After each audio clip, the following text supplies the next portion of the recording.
Hello and welcome to Rajya Sabha Television. You're watching a brand new edition of Policy Watch with me, Frank and Pereira. Enterprise and innovation should be the guiding principles in the 21st century. Prime Minister Narendra Modi told central public sector enterprises on Monday while asking them to come up with a roadmap for the next 100 days with timelines as part of efforts to build a new India by 2022. Addressing the central public sector enterprises conclave in New Delhi, he urged them to strive for global greatness in the next few years. He said 1/4 of the 500 biggest companies in the world belong to the public sector. Prime Minister Modi exhorted CPSEs to help in making the new India through changes in technology and processes and enunciated a 5P formula, that is performance, process, persona, procurement and prepare. In our first segment of Policy Watch today, we will analyze how the public sector is driving growth. Joining me on the program today are Ajay, former Secretary, Ministry of Commerce and Industry, and Puja, Mehra, senior journalist. Thank you to both my guests for joining me on this edition of Policy Watch. Mr. Dua, I'd like to begin with you. First and foremost, let's look at the health as far as our public sector is concerned. Is it in a good space right now? Growing. It's experienced last year also turnover growth. But if you compare it with what was possible, or if you compare it with the kind of growth which we've seen in the private sector, probably it wasn't very encouraging. But it's still driving growth. It is, undoubtedly. But if the economy is growing, everybody has got to contribute to it. And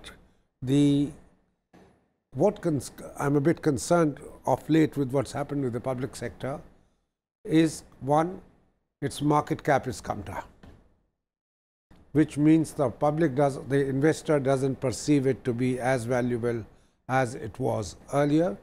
There's an estimate put out by a magazine that the loss in 4 years, or three years for which complete data since 2014 is available, the loss in market cap is 13.5 lakh crores. Second, the contribution to the GDP.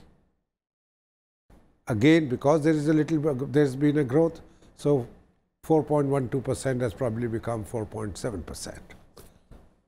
But considering the amount of money which has been locked in these companies, PSUs, the potential was much more. And I say this keeping in mind that we do have some large companies who are of global size, and the contribution to the bottom line of the CPSUs as a whole, a little under 2 lakh crores. Not quite a little under, 1.23 lakh crores is the figure put out by the public sector Department of Public Enterprises. That is not very high, and most of it comes from barely 10 public sector undertakings. 5 of these belong to the oil and gas sector, and other 4 are coal, 4 are directly power, and 1 is coal, which also I am clubbing with power, say 5 power and 5 oil companies. We have 70 odd companies which are losing money, about 40,000 crores last year, 2016-17, and these very companies took a budgetary support of about a third more, that means about 60,000 crores. The fact, with such kind of data and an economy doing well, I think the potential of PSUs is much more than they are able to contribute. Sure. Or they have hitherto done to the economy. Okay, there's much more potential is what Mr. Dua is suggesting, Puja, Mehra. You know, how do we realize this potential? I think we need to step back and revisit the question of what is the role of public sector in the economy today. Whatever the profits the public sector is showing, the dividends they are paying to the government are coming out of a role that was thought of many decades ago. And has the government given the kind of space, have governments over the years given the kind of space to the public sector for it to grow? That is a question that needs to be asked. Do we need to revisit that role? there is a section of the public sector that is performing very well today. Will it continue to perform as well in the future? Is it performing so well because there are some monopolistic, there is a monopolistic space available to the oil sector or some other sector? And where there are losses, what is being done to control those losses? Because the potential is not being realized because some part of the public sector is pulling the entire sector down. Is there need for there being losses that are funded by the taxpayer in production of salt and photo films and watches? I think the government has taken a decision. The Niti Aayog has prepared a list on how we need to reprioritize the role for the public sector. And if the list of sales, the list of closures is implemented, we will be able to streamline and realize the potential.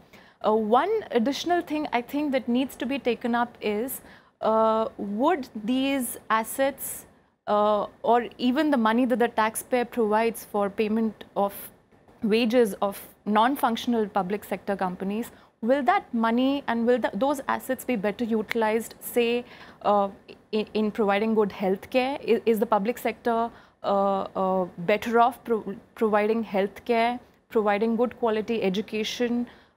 Do we need to redefine the role of the public sector from that point of view? I think those are questions that we are not yet thinking about, but we should begin to think about. And then we could say that given the new realities, given that the private sector is doing a lot what earlier only the public sector could have done, the new role for realizing potential of the public sector is so and so. Sure. Mr. Dua, that said, do we need some policy level changes then if you have to see all of this happening? I think the policy has been enunciated. All this has been said for a long time. Now we are 70-year-old country. Public sector had a role to play in the 50s and 60s when neither entrepreneurship nor capital was available with the private sector. Over time, things have improved. We have integrated with the world. You know, delicensing and others has allowed private sector to come in. Now is time to act. That everybody realizes that there is need to cut down the flab. Stop. Let's rather than questioning, saying whether Niti Aayog 73 companies which it has found out, are they all right or not, or whether there should be 10 more or 10 less, which ones. We need to take a call of virtually privatizing, and I'm not using the word disinvesting, selling off one company a week, whole lock, stock and barrel out of these once perpetually loss-making companies. But who's going to buy them? Exactly the point. If you don't take a call today you may sell it for junk, zero value. Tomorrow you may have to pay people to take that. So at least cut your losses. You know, because I asked that because look at what's happening with Air India. I mean, it's an asset at the end of the day. But Frank, still, I was coming to that. My point is, the more you delay, the more it's going to cost you to keep them in your kitty. You'll be surprised if you take center and state PSUs together, there are about 100 PSUs in the country which haven't produced 1 ounce or 1 unit of production, any production for last 15 years. Yet they take away 57 to 58,000 crore rupees of public money just to keep them on the statute books. Meaning, on the government's books. Staff is there, staff comes every morning, they probably dress up, come to work, play cards, go back and come back again and collect their salary. They've been doing that for 15 years in 100 companies. 23 of them are in my own state, Maharashtra. And UP probably has a longer list. Because everything in UP is much bigger than elsewhere. That's the reason. Just because of the sheer size of the state. Yeah.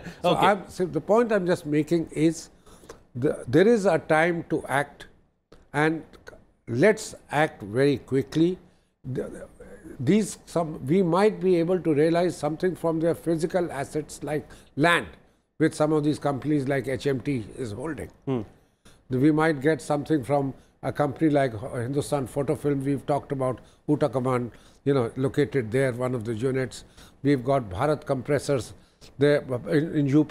Sure. You know, those some companies we've been talking about them for years and years, identified, but for some reason not action being taken. And I would put, if one were to club all these reasons as lack of political will. Sure. Lack of, you know, that's what I was just going to come to. You know, Puja, Mehra, at the end of the day, it comes down to that, doesn't it? I mean, do we have the political will to go through with a decision like that? Because it's going to be a very big decision and not a very positive one as far as several people are concerned. You took the example of you gave the example of Air India. Air India's prime example of lack of political will. The sale of Air India was planned in the Vajpayee government, and the rules of the sale were made such that there would be less political resistance. And what happened in the end? There were no willing bidders left in the fray. And after that, look at the amount of taxpayers' money that has gone into keeping Air India afloat.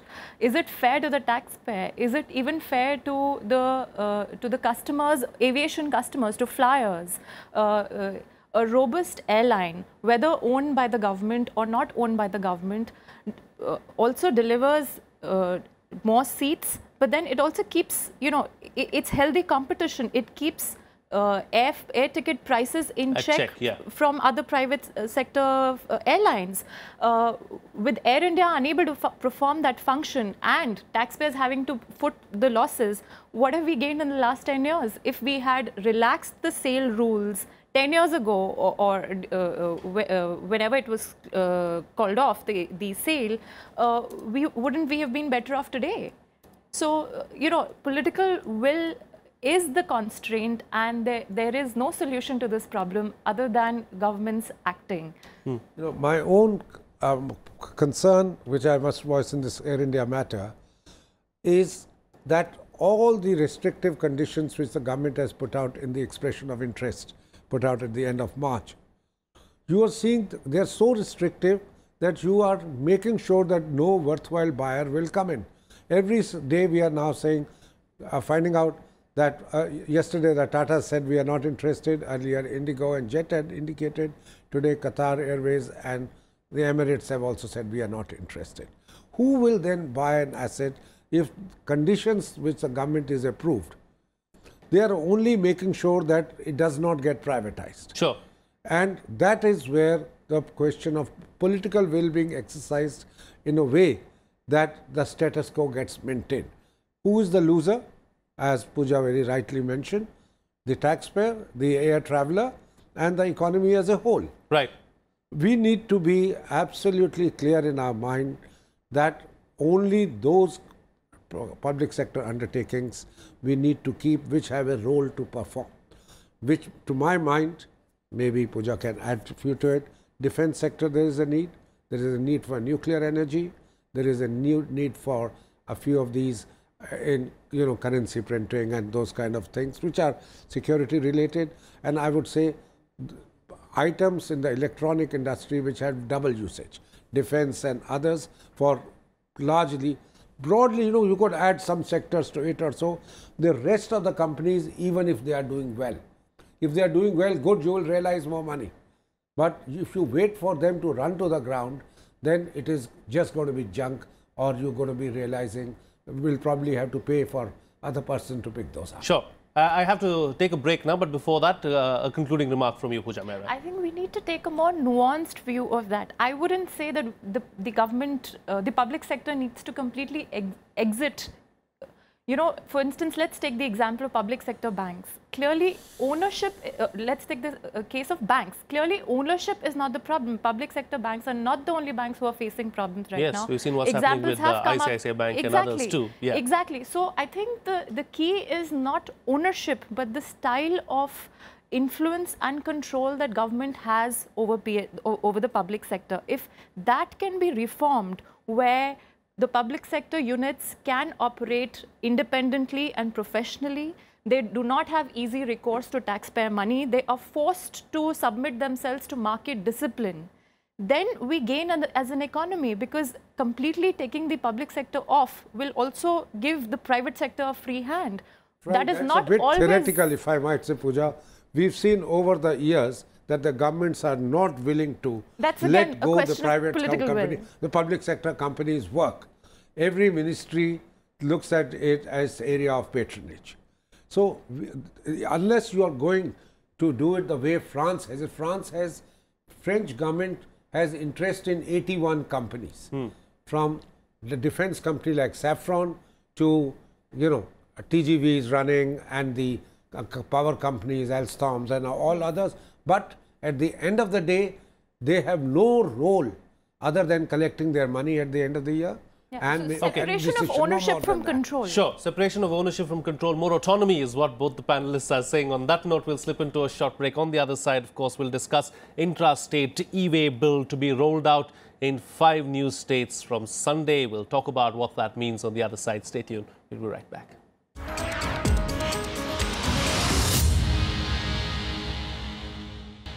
Welcome back. You're watching Policy Watch with me, Frank Pereira. The government has decided to implement generation of e-way bill for intrastate movement of goods in 5 states: Andhra Pradesh, Gujarat, Kerala, Telangana and Uttar Pradesh from April 15th. Generating an e-way bill for interstate movement of goods was made mandatory from April 1st. E-way or electronic way bill system under the goods and services tax regime promises to enable faster movement of goods through a seamless portal-driven payment system without lorries having to wait at state borders. The implementation of the mechanism is crucial as the government believes it to be a key measure to plug revenue leakages.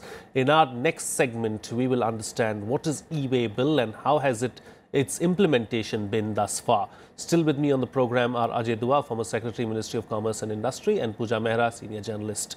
Thank you, both my guests, for staying on with me on the program. Mr. Dua, let me begin with you. Let's first try and understand what e-way bill is and what is it that it's going to do as far as the GST is concerned. Any interstate movement of goods costing more than 50,000 rupees in value is from 1st of April this year required to be undertaken only with an electronic bill generated on the national portal maintained by the GST network.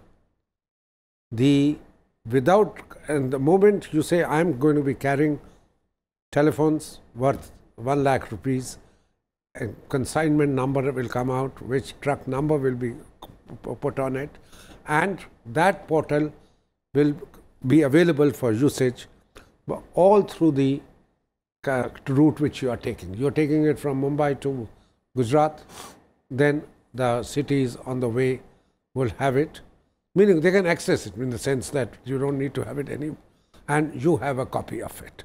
The idea is a very good one, something which is being used in a number of countries across the world, and as in the introduction you mentioned, this is going to ease transportation of goods. Today, we have a very suboptimal system with interstate movements being checked at state, so-called state nakas, the octroi posts, long queues, including physical checking at times. And not only that, it also gets checked in entries to the cities. Goods moving from Mumbai will get checked in Pune, then they'll get checked in the next town once you enter. Within Maharashtra itself, then all that is now stopped.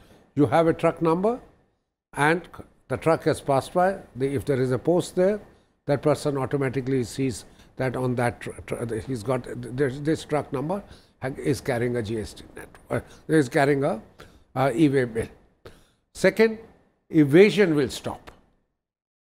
Of course, we Indians have a lot of ingenuity. We'll beat the system also in course of time, I'm quite sure.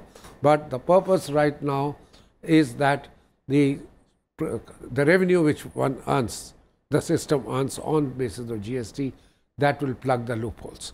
I think it's a highly desirable system. Launching of it, enough time has been given. Earlier it was to be done from 1st of February, but when it was found that the network wasn't as yet robust enough to take so many entries per day, the network has reportedly been strengthened, and we are told that now it can take about 5 times the number of entries it was capable of on 1st of February. which I think is a good way forward.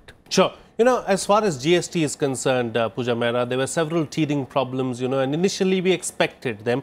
Do you believe that on the whole, several of those teething problems have come to an end and we're going to see a smooth transition going forward? I wouldn't say they have come to an end, but I do see a lot of sensitivity now in government, a realization that these teething problems need to be addressed. They are willing, first of all, they accept that we have not had a smooth transition and there is need to address some of the glitches.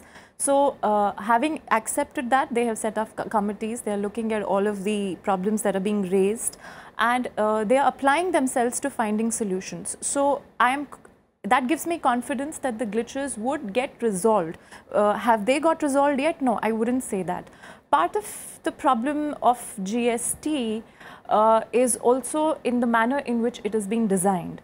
You see, there are so many rates, there are so many different rules. For instance, yesterday itself a new rule has come, which is that if food is being sold in school canteens, that it'll GST at 5% rate will apply. But if the school has senior classes, then a different kind rate GST or probably no GST will apply.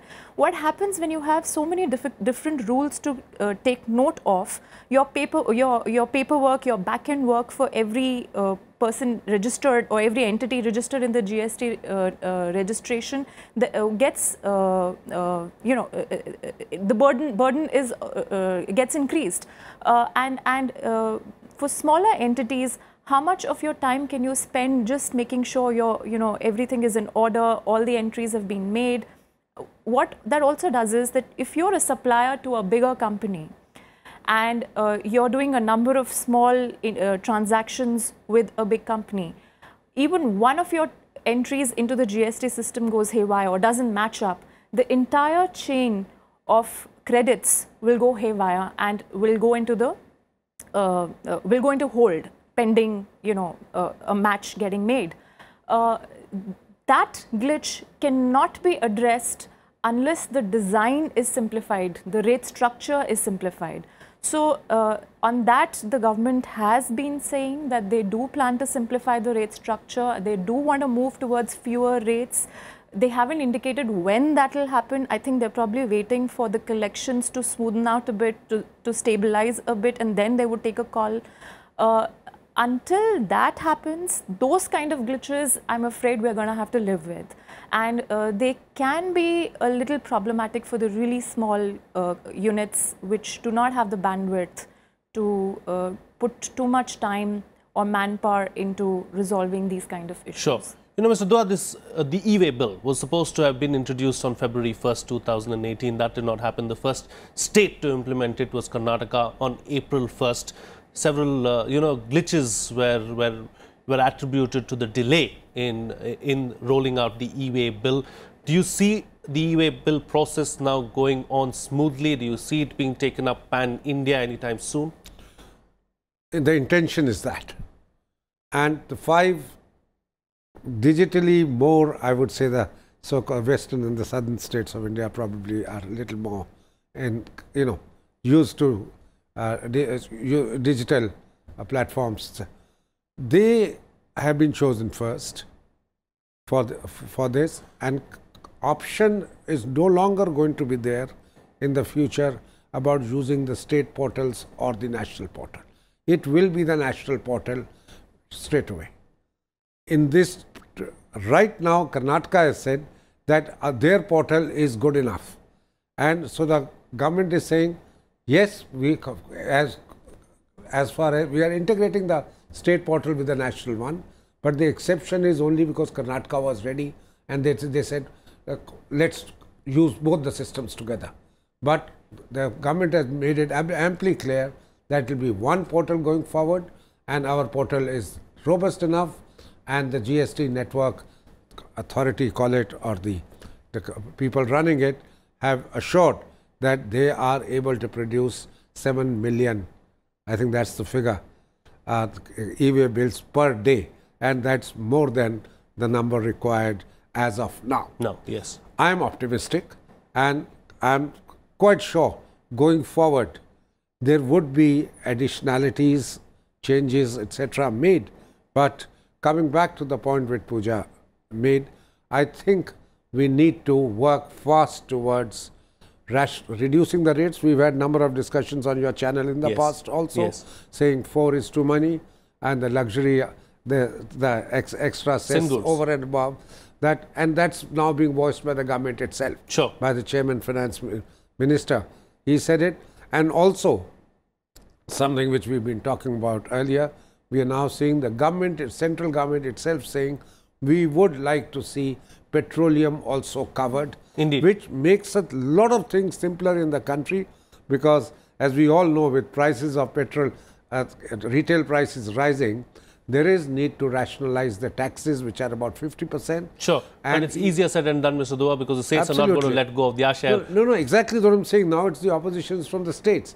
But I don't think the states might, the opposition, we might be exaggerating for the simple reason that the state governments are assured about their income. Indeed. The revenue, including from petrol. The pressure is going to be on the centre, from where it will find the funds to give them. I'm running out of time. Quick closing comment from Puja, Mehra, and then I close the show. I think I agree with what Mr. Dua said, especially on petrol. It should be brought into the GST, because right now prices are high. And the central government has not reduced its indirect taxes on petrol. So politically it's a sensitive subject, because very soon consumers and voters, it will begin to hurt them. So if by bringing petrol into GST, the retail price of petrol can come down a little, that is a very good incentive for the centre to give to the states, to convince them to let petrol be brought into the GST. But as he says, the challenge for the centre then would be to work out its arithmetic, its fiscal arithmetic, and how it would make good the loss of revenue which it will have to compensate the states for. All right. On that note, then we'll call it a wrap on this edition of Policy Watch. You can send us your feedback and suggestions at policywatch.feedback@gmail.com, and you can also tweet to us using our Twitter handles at FRP09 and at Rajya Sabha Television. Thank you to both my guests for joining me on the program and putting things into perspective for us. That's it from me. See you again next time.